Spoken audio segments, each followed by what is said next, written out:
Mr.Charles Hernick， 他呢 Hernick right， 他是维吉尼亚第8选区国会议员的候选人。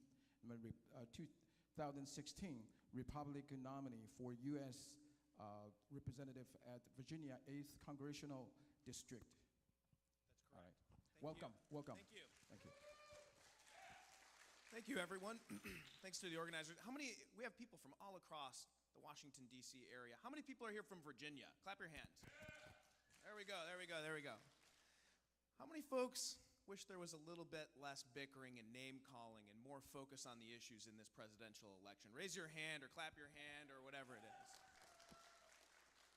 My name is Charles Hernick, and I'm running for Congress in Northern Virginia, and I got into this race for exactly the same reason that you all raised your hands. People expect more from Congress, they expect more from their elected officials, and my intention is to accomplish more in Congress by focusing on the issues, quitting with the name calling, and focusing on the things that we need to do to make America secure, to grow the economy, and to improve the way that the federal government works. I grew up in a bilingual household. My mother is from Ecuador. I've worked around the world.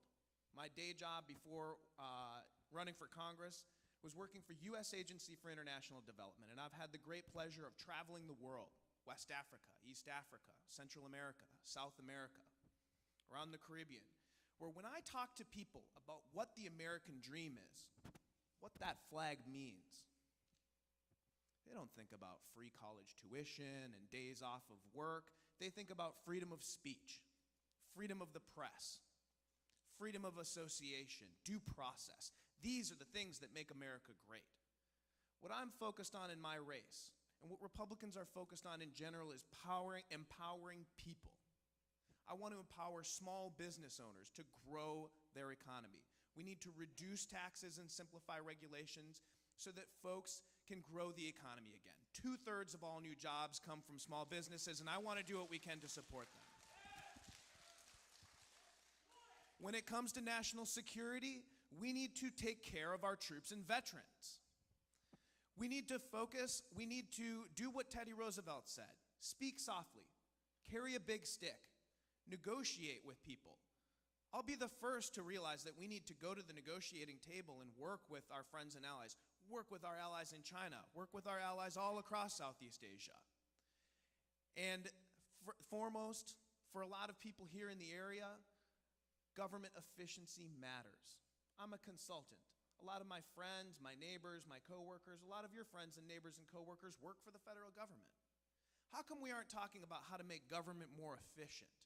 By improving incentives for innovation, payment for performance. These are things that we can do that my congressman isn't doing. My congressman didn't show up here today. I'm interested in working with you. And that's what I'm trying to bring to this race, to a re-energized focus on the issues. Quit with the name calling.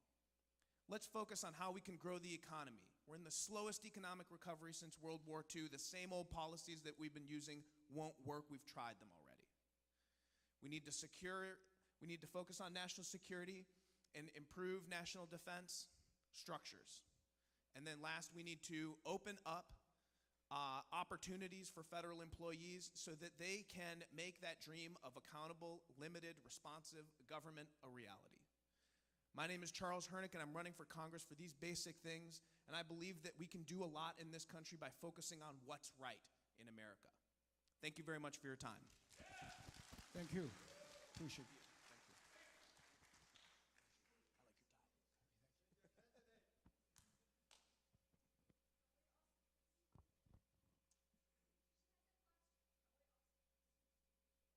tie. Yeah, I think, yeah, can you answer the question? Yeah, please.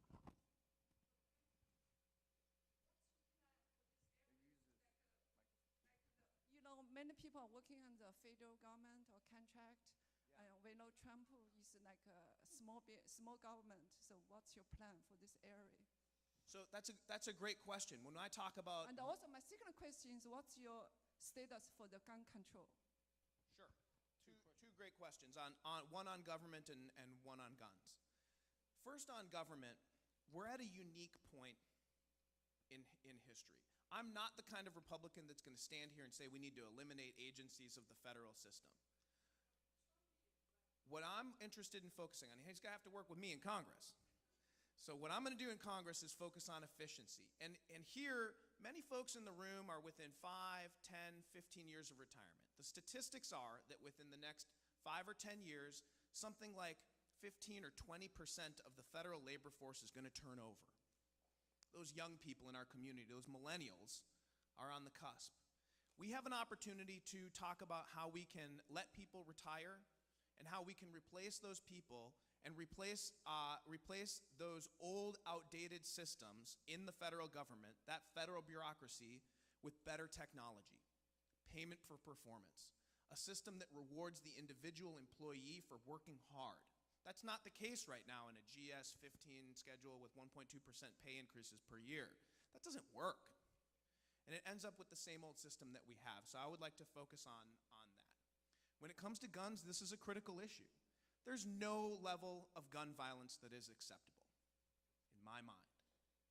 We need to focus on the root cause of not just gun violence, but of violence. We're talking about desperation. We're talking about economic anguish. We're talking about mental health conditions that go untreated too often.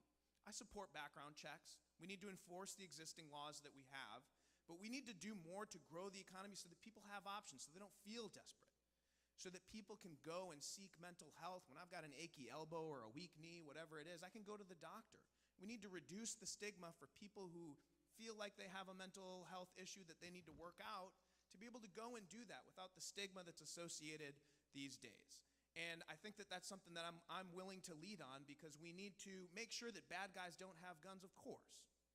But we need to protect our rights to due process under law, so that if someone is trying to take away my right to vote, my right to bear arms, whatever it is, I know about it. That's what I'm concerned about. We have those rights to due process. The government cannot do whatever it wants. And I'll be earnest in defending those constitutional rights and growing the economy. Thank you. Thank you.